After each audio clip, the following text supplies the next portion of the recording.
sunshine. Welcome to Conversations with Celena, the podcast where we discover inspiration, motivation, and information to help you live your best life. I'm your host, Celena, aka Sunshine, and each week we'll dive into conversations with guests who share their testimonies, insights, and advice. We'll explore topics that uplift, encourage, and empower you to be the best version of yourself you can be. So tune in and let's have some fun while we explore all that life has to offer. Keep it smiling, sunshine, and let's go. Hey, sunshine. We are back. Welcome to another episode of Conversations with Celena. If this is your first time, welcome. If you're returning, you know that we love you and we thank you so much for your continued support. Guess what? We are back again. I was here at 11 o'clock this morning and now I'm back at 7. Y'all know that I have to absolutely love conversations with Celena, and I do. Tonight, I do not have a bio because I don't even think a bio is needed for tonight's guest. He is just adorable, okay? And this is a pop-up episode, right? He was asked, would you go on to Conversations with Celena? And he said yes. So I want you all to welcome tonight's guest, a warm welcome, because this is the first time that he has been on a podcast, the first time that he has been live, the first time that he is sharing his testimony. So I want you all to welcome to the stage. Let me get over here so I can do my hand clap. Hold on, let me get it. Oh, my mouse don't want to work. See, the devil. Here we go. I want y'all to welcome to the stage Jemoria Dorr. Hello. Welcome. You're so handsome. Thank you. Yes. How old are you? I am 19 years old. Young. A baby. You a baby. What did you say after the 19? I'm 19 years young. Young. Okay, I didn't catch that part. You're 19 years young. Well, baby, I'm 53 years young. Young. Never old. Never old. What they say, nothing gets old but clothes. Now, see, my mouse want to cut up. Hold on 1 second. Black don't crack. I know that's right. Okay. Hey, Pastor Wireless, thank you for joining. Okay, so thank you so much for taking the time out to come on Conversations with Celena. I do appreciate it. I feel so honored that you said yes. And I mean, you didn't hesitate. You said yes. So thank you so much for trusting us to share your story and your testimony. I'm so excited for you. Yes, because for me, and I'm 53, so I'm really excited for you to be able to share your story and your journey at 19 versus when you're 50 like me, because it's just so freeing. It is so freeing. So I'm excited. Thank you. Because some people, they go through things and they just want to brush it under the rug or hold it until they're like dead. And it's like, why do that whenever you could address the problem head on? You could address it head on. So I know that we named your episode Grown Too Soon. Tell us a little bit about why you chose that to say, I had to grow up so fast and too soon. I chose that title because that's one thing that people like to sweep under the rug. They like to put younger people in positions, and then whenever the younger person take in whatever they're being put through from an adult, then that shapes and form them into a person that they didn't want to be, but they were pushed out there, grown too fast to do so. So whenever that happens, the parents, they start looking at you like, you're just a disgrace over something that they did, And you're misunderstood. So Yes. that's how I feel, based on just my experience and going through school and being called names and talked about, but just no one taking the time to know why you're behaving this way or why you're turning to these type of behaviors and activities. And it's a way of coping, it's really a way of coping. And I wish that the counselors in school were more to be counselors for your mental and not just counselors for your academics, and making Exactly. sure you're signed up for the right classes, because what good are the classes if your mental is not where it needs to be? Without your mental, you're nothing. And that's something that's always brushed under the rug also. Your mental is you. Your mental is you. That's right. So how was it growing up as a young black male in Atlanta area? Well, I was there till I was 4 or 5, so it, I was in Picayune, Mississippi most of my time. Oh, so you've been in Mississippi. Okay. I did not realize that. So, okay, how is it growing up in Mississippi? I think I already know the answer, but how was it? Growing up in Mississippi, it's 10 years behind, I feel like.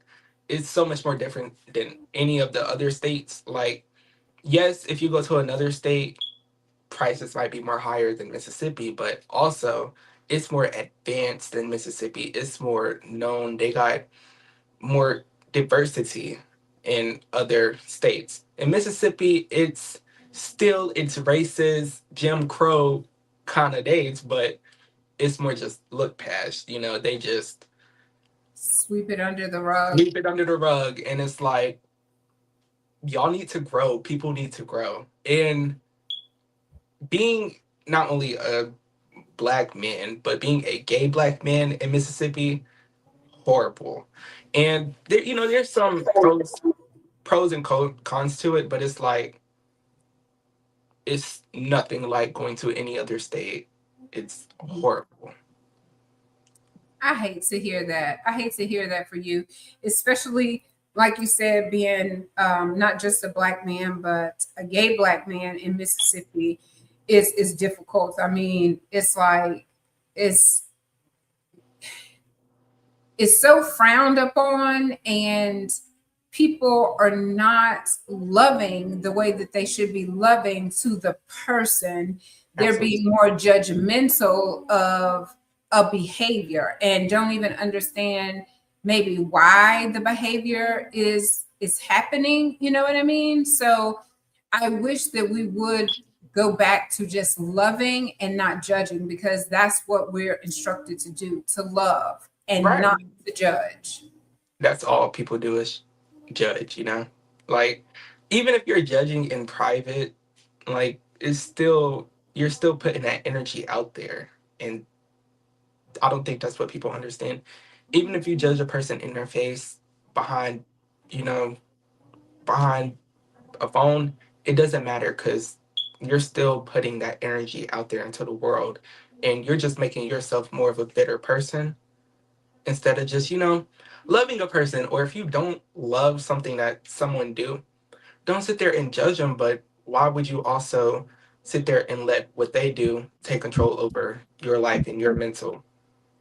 Hmm. I mean, and it's hard when that's the environment that you're in, not to let it take a toll, because Mhm. even though you're saying they may be able to judge in private, I believe that your actions are still going to show in Exactly. public. I'm not going to just see, but I'm going to feel your energy and how you really feel toward me. You're not going to be able to hide it forever. You can fake it for a minute, but if you truly have an issue with me, and a lot of people just, like you said, sweep things up underneath the rug. And do you know how many times you've already said sweep it underneath the rug? How big of a mountain these rugs have become, because we're forever sweeping it under the rug and sweeping it under the rug. And when you do that and you don't deal with it, it negatively affects your mental health. So how was your mental health? How would you describe that, having to grow up as a black male that's gay in Mississippi or wherever you've been? Because it sounds like you've been more places. So just how have you coped and dealt with that? Um, the biggest thing, whenever it first started like coming, whenever I first came out as gay, yeah, it was a hard thing. It was a mental thing that I had to go through, But it's something that changes you, and you know, you start living your life with. Like, the stuff don't start to affect you as much anymore. It's like whenever you step outside of the box that people put you in, it's the biggest problem ever. And that's what I just realized. Like, y'all are sitting over here and making comments about someone else's life. Now, if I can't say that's more gayer than what, because why are you worried about someone else? Was definitely another man if you're a man, but like, I just started clapping back, like, yo, you're gay. You're gay too. You want to sit up here and call me gay? You're gay for being up in my business, my life. This is my life. You have your own life. It's not for you to judge me. It's So, it's not. It's not for anyone. And I think people sometimes their intentions may try to be coming from a good place, but it doesn't come across that way, And I believe sometimes people want the best for you, but they don't know how to communicate it and articulate it in a way that is loving, that gives you a safe space to talk about, how you feel and what you've been through in your life, to understand how and why you're at this place in your life. Like, if you're snapping back at people, why are you snapping back? Because you're tired now of being snapped on and looked down upon and talked about and misunderstood. exactly. Yeah, I understand, and I do hate that for you. No, But I'm you grown. are I've grown past it. I see. That's what I was just about to say. I hate that you had to experience that, but we all, I believe, have been through some very traumatizing things, but it has made us who we are today. And we're here sharing our testimony, and that takes strength. And so, again, I'm very proud of you for being able to come on here and just talk about your life and your story. Thank you. So, you said you came out. How old were you? I was 11, 10, 11. And you But came out to who did you tell? uh, well, the host, do you want to hear the whole story? Go ahead, tell me the whole story. Let me get comfortable. Go ahead. Okay. So, I always knew who I was. What I want to start with, I never had an enemy. I didn't learn my first enemy until it was my birth mother. I don't think, like, it shouldn't be that, but it's a big thing too. Mothers, dads, parents could be jealous of you. They cannot like you. They could be envy of you. Why? Who knows? Um, I always, as a kid, been way open minded. I always knew who I was, but I didn't label it because I was a kid. Like, even at 7, doing my own thing, I knew who I was, playing with Barbie dolls. Girlish, feminine, okay, but I didn't want to put a label on it. So, my birth mother, it's so crazy because both of y'all have like the same name, Sunshine. That's her nickname, Sunshine. So, she was a truck driver. She was in and out of my life. She wasn't really there most of the time, but I tried to have a connection with her whenever she did come into my life, but it wasn't really there because you know how they be like, your dad left and went and got the milk, but it's like it's not like that, but you leave and then you come back, you leave and then you come back. That's already a strain on our relationship. So Mhm. it's like we don't have the best relationship of mother and child. So it was really hard to trust her. So whenever I was trying to trust her, she just called me out the blue one day. And she was like, "Hey Mari, I love you. I love you so much. You're my son and you can trust me." And I'm just like, "Well, you are my mother and I do want to like build that trust." And she asked me, she was like, well, are you gay? And I told her, like, on the phone, I stepped out the room. I was like, yeah, I am gay. And she was like, oh, okay, I still accept you. And then it was like the next week, whenever everyone knew, she outed me. So it's like, I didn't really get the chance to come out. I was just brought out. And that also made me move a lot more faster because I got into the gay lifestyle faster instead of like, slowly going into it. It was it was a lot. But I adapted, and then that's whenever I started going through like all the hate and mental stress with it. That's what changed me and built me to have the strongest mentality now. But I didn't really get to come out. I was just brought out. Wow. And she said all of those things before asking you the question, making sure that you felt comfortable enough sharing that with her. And then she just told everybody. I I can go down a whole book of things of what she did, but one thing I really want to know to whoever watches this, if you're a parent and you do something to your child, it's not okay to put the lollipop on the ground and roll it in grass and then give it to the child, or like wash it off and then give it to the child. That's not taking away the bad thing you did before then. Like, parents hate to take accountability to the trauma that they put their child through, and then want to act like you're supposed to be so forgiving, or just upwilling there to love them. And I don't think that's fair, because at the end of the day, we didn't ask to be here, but you want us to also respect you and kiss your feet after you done put someone through so much trauma and you know dismiss. So when your mom was on the road, who were you with? My grandma, I don't know So if you know Miss Ida. I don't think so. My grandma. So did you have a good relationship with your grandmother?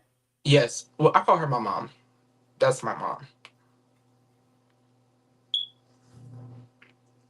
Well, that's good. At least you had a good relationship or have a good relationship with your grandmother. Are Yes, you ma'am. feeling a little emotional? No, I'm okay right now. I mean, if Okay. I got if I got into talking about her, I would most definitely cry.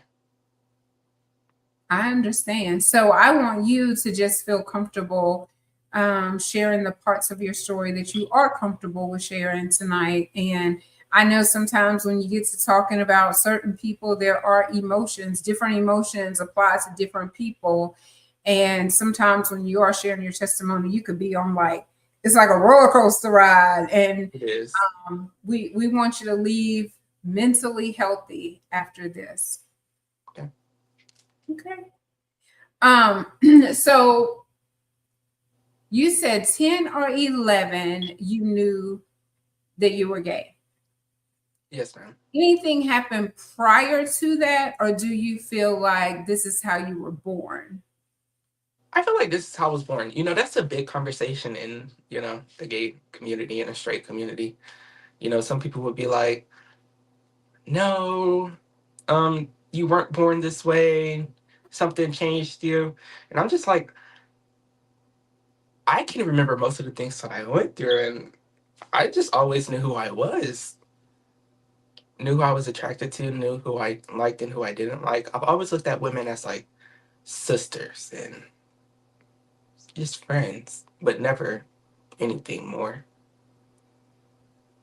Well, that's good because some people are very like on the fence and they struggle in that area of, their sexuality and who they're attracted to. So, Oh, absolutely. And I hate that so much. That's another big thing in the gay community. The DL men, it's horrific how they go back and forth from women to men. And then, some don't use protection and they go around passing, STDs. That's absolutely disgusting. And I'm just like, if you're going to be who you're going to be, just be who you want to be. But also, I do understand because there's so much judgment in the world. It is, but it's also unfair for you to have a mate that you know you're just using as a cover. You know, Absolutely. the significant other and the kids, they're all just a cover for you to hide who you really are and pretend like you fall in the box of the norm. You know what I'm saying? Right. Yeah. It's insane. Yeah. And it's a lot of them. It's a lot of them doing that to women. I had a friend that just recently went through something similar to that. And it's so hurtful. And like you said, they feel so dirty and disgusting because here I'm being faithful to you, but you're out doing this that I never would sign up for. So you need to share it with me, but you're not because you know I'm not going to sign up for that. Exactly. Yeah. They should give the women a choice for sure. You should That's have a choice to expose yourself to being in a non-monogamous relationship. I know it's really sickening, and that's why STDs rates are going up more higher. And I don't. They didn't used to do it back in the day. They didn't used to like tell black women a lot to like they should get on prep. That is saying a lot. That is saying like not only black women, but they're telling everyone, but it's mostly in the black community to get on prep because it's way past just the gays now. It's like you said, these men are going out here laying with both sex and then, going back to their women. It's just, Mhm. Yeah, I had a lady that was going to come on, and we still need to reschedule that. But that's pretty much part of her story.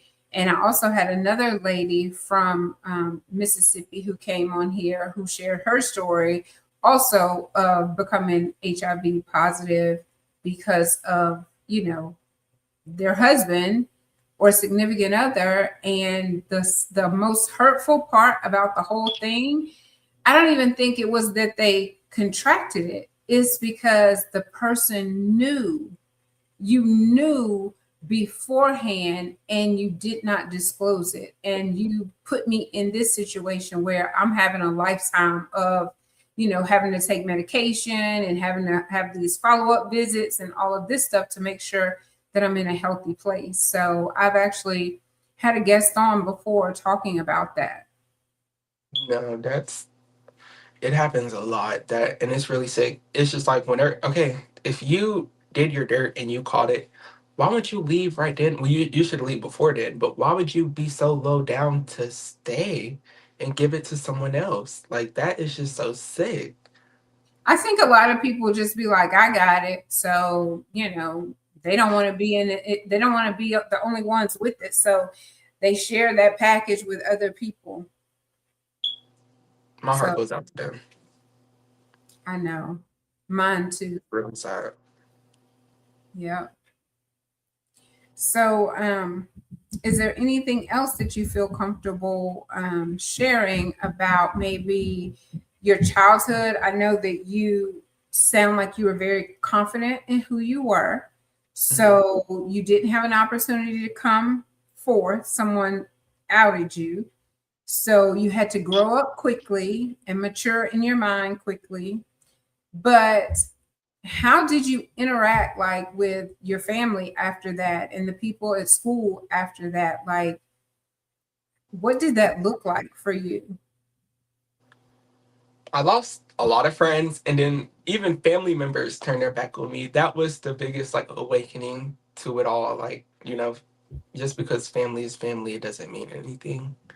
Like, they turned their backs on me, they stopped talking to me, they blocked me, and it's like, I thought we were cool. Like, you couldn't still love me the same way, but it's just something I had to adapt to. I've been through so many friendships from it, and I've learned no matter what, like you'll never know anyone's true intentions in life. Like, one thing can happen and they could turn their back on you. And that was just my biggest lesson in life. Like, you can't really trust people the way that you want to trust people. Mm-hmm. So it just makes life harder. Yeah. But it also makes you tougher and stronger, and it makes you be able to go through life more smoother, because if I already learned this lesson with one person, I will not go through that with another person at all. Mm-hmm. So as you were going through all of this, what did you turn to? Like, you have these people that's turning their back on you, that's blocking you. Like, how did you cope? Were there books, movies, anything that you gravitated to make you feel like you were not alone because everybody else is turning their back on you? So how did you cope with that? Well, it's not the best way, but Gen Z social media. What'd you say? I'm Gen Z, just social media, just been on Oh, social media all the time, games and stuff. social media. Yeah, just putting my mind off of it, just like, just forgetting about it. But instead of getting conclusions like to the situation, because it just all happened so fast, I just had to sweep it under the rug and just like keep it on my body for a long time. But it went away because it was new things. Life didn't stop there. Mm-hmm.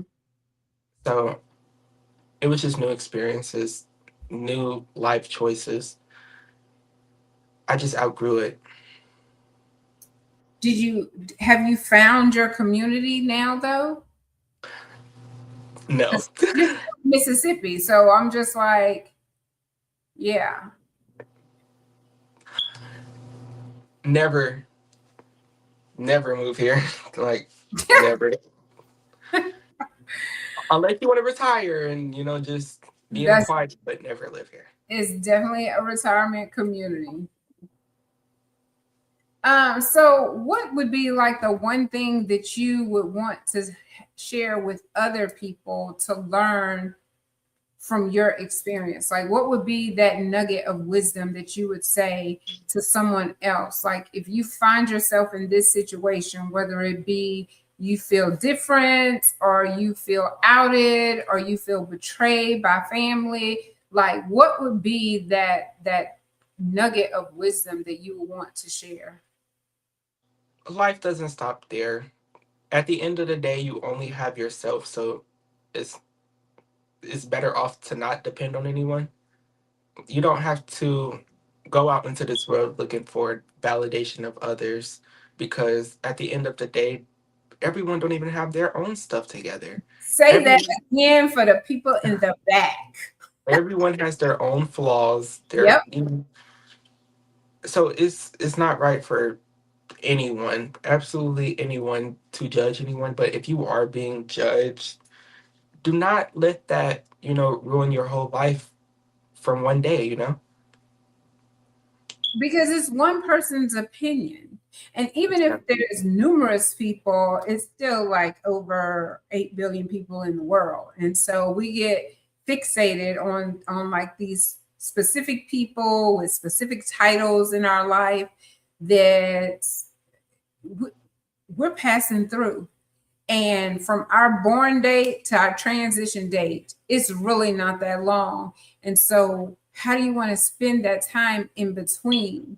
That's what we have to ask ourselves. And I don't want anyone to get, as they say, over the hill, which is probably like, I guess, over 40, over 50. I don't even know. I think it's over 50 when they call you over the hill. But I don't want anyone to get over the hill just now deciding, I'm going to live my life and not to please other people.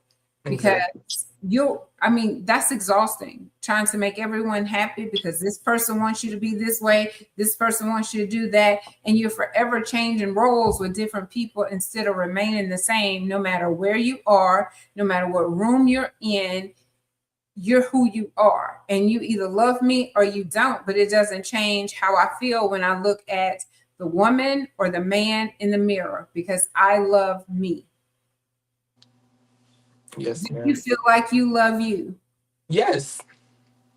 I see that. I see that. And you should.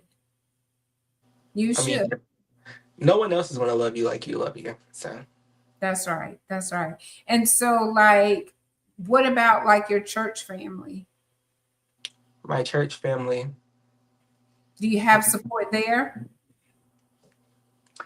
yes. I mean, in some parts, everyone has their own different thought in churches.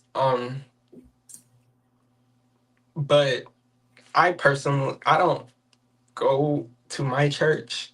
I don't go to anybody's church. Why?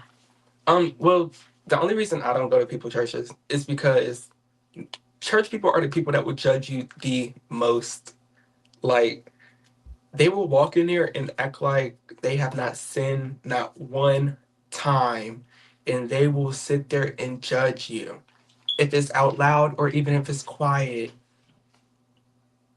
that's the biggest mistake in history.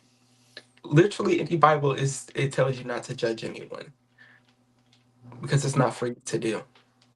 It's not for you to do. And I hate that. I hate that you feel that way because we're supposed to be able to go to the church and feel accepted and loved. And if you're Absolutely. not feeling that, I also I hate that for you. And I would like to think not every place would do that, but maybe it sounds like every place that you've been to, huh?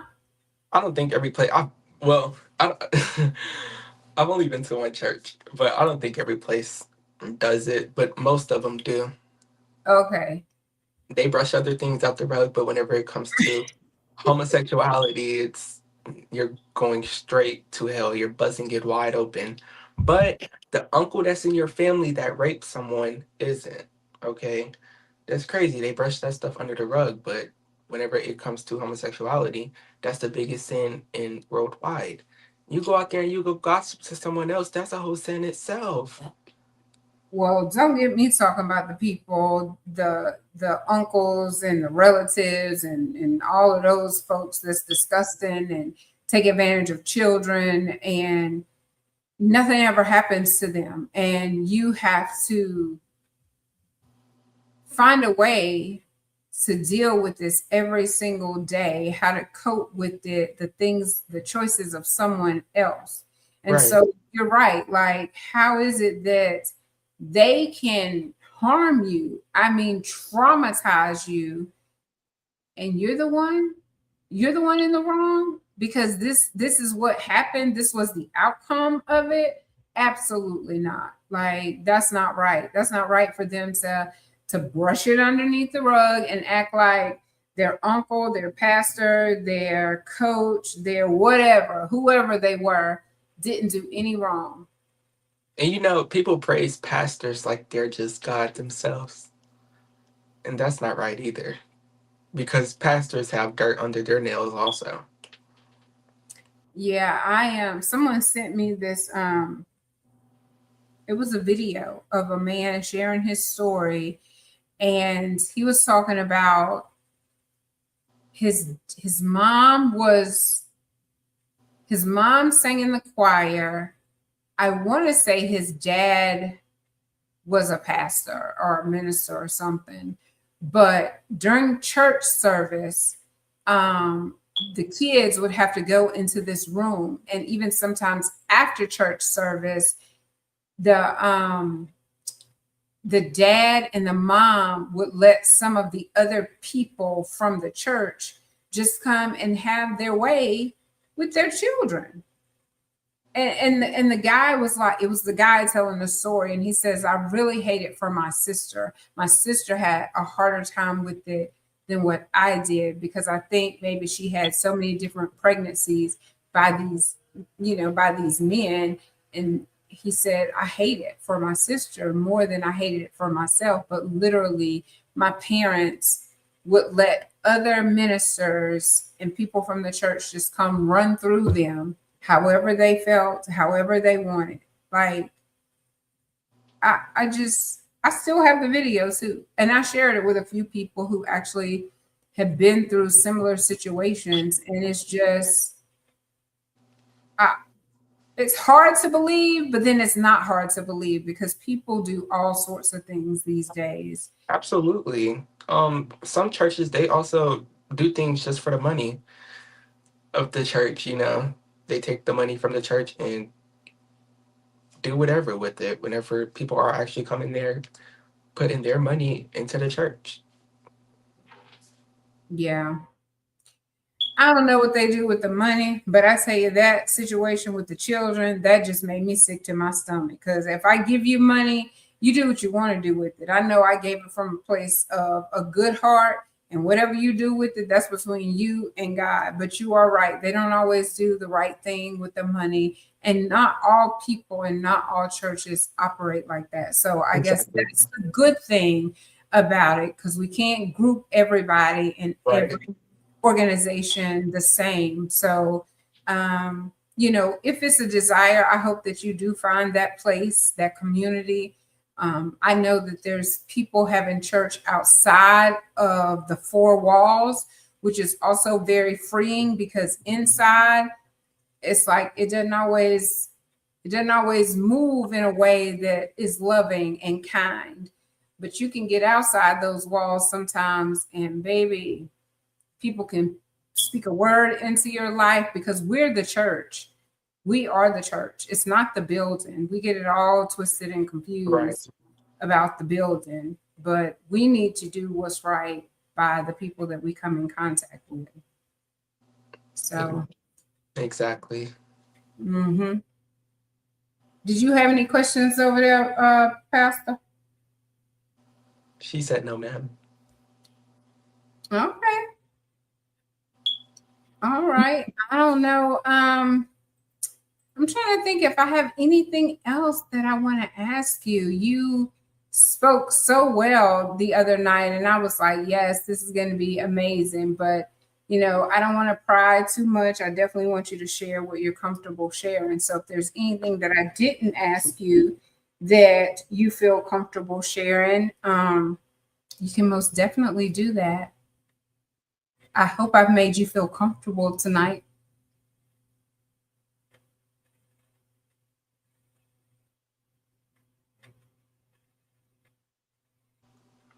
I feel, one thing I would like to speak on is, molestation. Molestation, it doesn't only happen to women, it happens to boys too. Little boys. I don't have my own story to tell about molestation, but what I do want to put out there, men are sick and men are dogs. They don't care who you are, they don't care what you are. They will come after you. And there's plenty of young boys out there that have turned into men that still has that trauma on them from the molestation. And just because they're a boy, they feel they can't speak out also. And that's not right and it's not fair.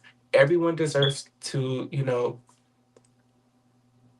have their words looked upon whenever it comes to a situation like that. Because a lot of people that get touched, some don't make it past, No, some they don't. life. They take their own self out because of the trauma. They didn't feel like they were heard. And I feel like if mothers, dads, anyone would just start listening to their kids whenever they say someone has touched them, because I don't feel there's no kid that have to lie about that. That's just my opinion. Hmm. But that would be the last thing of me. And well, if you don't have your own story, I'm going to say that is a good thing if it has not happened to you. Um, but I don't even use the term molestation anymore because I actually looked up the definition. And so if I'm wrong, y'all have to just excuse me. But my understanding of it, molestation, which is also wrong, is when you're being touched inappropriately. But when they penetrate, it is rape. And I had to took me some years to be okay with calling it what it was and not smoothing it over a little bit with molestation. We've said it so much that we've almost made it sound not like it's horrific, not like it's hurtful, not like it's painful, not like it's traumatizing. That word to me just doesn't carry the same weight.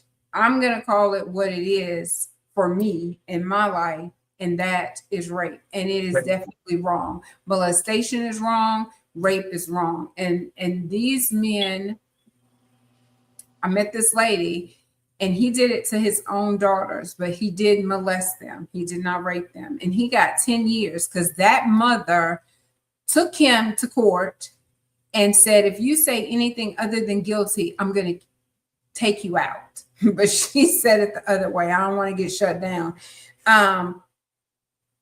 But that's how it should happen, like immediately, because if they had consequences to suffer, the men that do it, the women that do it. Yeah, that too. Men are not the only, women do it too. Women do it too. And I just feel like if there were consequences to suffer, it would not be happening to as many children because it's continuing to happen. And whenever the consequences do come, the justice system is very corrupt. They don't give people as much time as they need to. No, you can get more time for having an open can of beer or something than you can for doing something like that. So yeah, it's just I don't know. Something needs to be done, and that definitely needs to be reformed and changed so that the consequences can be, I'm not doing that. I mean, there's countries that's going to take you out. And if they don't take you out, they're going to take some stuff off of you, and you're going to wish that you're going to be begging for them to take you out. And that's how it should be. I guarantee you it wouldn't be happening as often as it did if there were consequences. Yes, ma'am. Yes. So let me ask you this. You are young, but if you could tell your younger self something, what would you tell your younger self? To let it go. To let it go. Life goes on. The world never stops spinning. This earth is always spinning, so there's always going to be something that comes your way. And you can't keep on brushing everything under the rug because it's just going to cause more harm to you as you go on, And so along this journey, who would you say gave you the greatest source of your strength or inspiration? Who would that person be? God. Okay. I'm loving it. And then, so let it go was good, just to tell your younger self. How does it feel to have shared some of your story? I know you got a whole lot more to tell, but we're going to close it out here, and then we're going to invite you back when you want to share more, because it is a process. And I know that it's a process. It is. I still don't share everything from my story. I said this earlier on the 11 o'clock live. It's almost like you I don't want to say that you're protecting the other people, but kinda I think that's what it is. Cause I'm like, what's so hard? What's taking you so long just to be just get it all out and open about it. Just be open about it. I would say that's the thing, but also it's like you could be so hurt by it still. It's not just protecting. It's just, protecting your own feelings and just not wanting to reach down into that topic because you know that you will just that topic is going to hit you. But there will come a time, if you're still in that place in your healing journey, there will come a time, because you've already started the process right here tonight, that you're going to tell more and you're going to tell more. And then the more you tell it, you could tell it without even feeling the emotion, without even crying about it. You find yourself being stronger every time you tell it. excuse me, that's what I was saying about feeling free from it. But there Right. are parts of it that take a little bit longer to share, and that's okay. It's a journey. We ain't sprinting to the end of this. Like, we're taking one day at a time, one topic at a time. And I think you're doing great. Thank You you. can tell that you definitely have wisdom, and you seem very mature for 19 years old, Thank loving you. and handsome, all of the things. How do you feel sharing some of your story tonight? I feel good. Like you said, it's more like freeing. I feel the more I do get to talk about it, the more it would most definitely lift up off of me. Hmm. I But think I, so. I feel good. I was nervous at first, but now I'm just like, we're doing this. We're doing it. I know. It's not that bad. So since you have all these words of wisdom, for we've been on here like 45 minutes, 46 minutes. If you could tell the audience, if you didn't get anything else from tonight's episode, this one takeaway, this is what I want you to take away. So I want you to think about that, because I did not go to the commercial break. So we're going to do that, and then we're going to come right back for your last golden nugget for the takeaway. Yes. Well, I think we're going to go to it.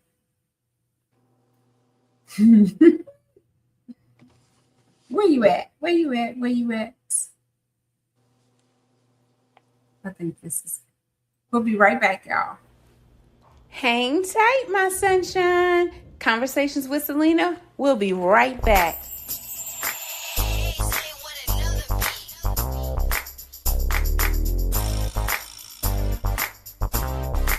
Hey, sunshine.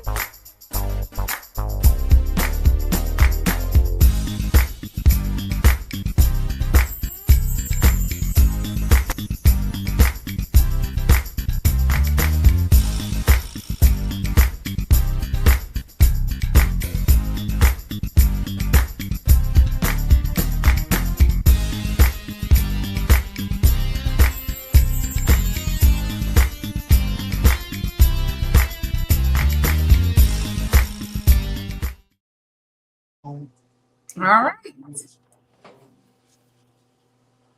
So I may have asked you this already, like a different way, but as we approach the end, if there's anything that you want the audience to take away from the things that you've shared tonight, what would be that takeaway? I know I said something first. I will say the world keeps spinning. Um, you know, just live your life because you only have one life to live. You weren't put here for no reason. You're here to live your life, and and whatever you get through your life and whatever you learn from the ups and downs, tell it because it could be someone else, you know, treasure. Someone else can take the wisdom from what you have. Um, because don't ever think that you're the only person that's went through it, that's going through it, because there's other people that's probably went through it and you could get advice from, or someone that's going through it, they could get that advice from you. You can always be someone's leader, someone's support, and someone's way out. So that's all I have to share. That's right. And you're right. You could be the actual blueprint of helping someone else. The young lady that was on this morning, the experience that she went through, she actually went to a psychiatrist, like the hospital, and the lady asked her some questions that led her into publishing her journals, making money, and now she's showing other people how to do the same thing. So what was supposed to take you out can actually turn into your purpose. Like that, the pain that you went through will not be in vain, and it will turn into your purpose. And you can help other people by sharing and telling them and talking to them, because the people that have already taken themselves out, like you were talking about earlier, Mhm. all they needed was somebody to listen, someone to understand. so they wouldn't feel so isolated and so alone. Yes, ma'am. Mm-hmm. And then when you said about becoming and doing and being a leader, it made me think about, I didn't ask you, what do you want to be? I mean, I would say when you grow up, but like you are already grown now. So what are your hopes and dreams and aspirations? Because it sounds like, the beginning was rough with your mom and, all of that. So now that you're 19 and you're taking control of your life, what direction do you see yourself going? Well, whenever I get all the way there, I want to be Wait a a minute, speaker how old is all the way there? just a little bit more further, a little bit Okay, more because experience. like you could go off to war right now, so because you're of age. So I'm asking. I know, but my Um, 2-year-old, I understand. So what do you want to be when you grow up? the biggest thing, I want to be a speaker for mental health because I want to put it out there more that it's a big thing in your life. It's something that's going to keep you going also. Like, no matter, I hate to put it that way, but people have been through 10 times worse than me ever. And, they're doing good. And I look at those people and I try to get inspiration from those people because how do you go through something so terrible and so hard and still come out on top? That's the thing I want people to look at in the world. Stop looking at all the negative and please look at all the positives that could come into your life and that has came into your life. Because no matter what, life is always going to come with its ups and downs. It is. It is. And is this your first podcast ever? Yes. So when you become this top requested, highly paid speaker on mental health, you will be able to say that my first podcast that I did was over there with Miss Celena on Conversations with Celena. I was in Mississippi. Thank God I'm not there anymore. But that could be all part of your testimony. And I'm gonna be sitting in the audience like cheering you on, completely excited, because you will be living out your dream and you will not let what happened to you take you down the wrong road, but it will take you down the right road, turning it into something that's so inspirational, so impactful for people's lives that when you get off the stage, prayerfully, their life will be transformed. And so, I'm excited for you. I know that you can do it. I heard you speaking the other night and I was like, he is so well spoken. I love it. And Thank you. you got the looks to go with it. So listen, the people are going to love you. I already know. I could see it. You've spoken it, put it out there, and we are in agreement with that. That is what you will become. And you're already on your road to doing it now. Thank you. You're welcome. And thank you so much for joining. Be sure to put Conversation with Celena on your calendar to come back. So Of when you course. next level and you ready to share even more because you're in a healthy space and you want to come talk about mental health, because let me see, is it October? Is that mental health month? Let me see. Mental health. You should know off the top of your head. I should know off the top of my head. I can't think right now. Let me see. Let me look it up because I'm going to ask you right up here in front. Mental Health Awareness Month. Oh, it's May. You might not want to come back that soon. But if you want to, we can both do some research on mental health and make us a slide, a PowerPoint, and we can come back and talk about mental health in May if you want to do that. Yes, I'll take that offer. Okay.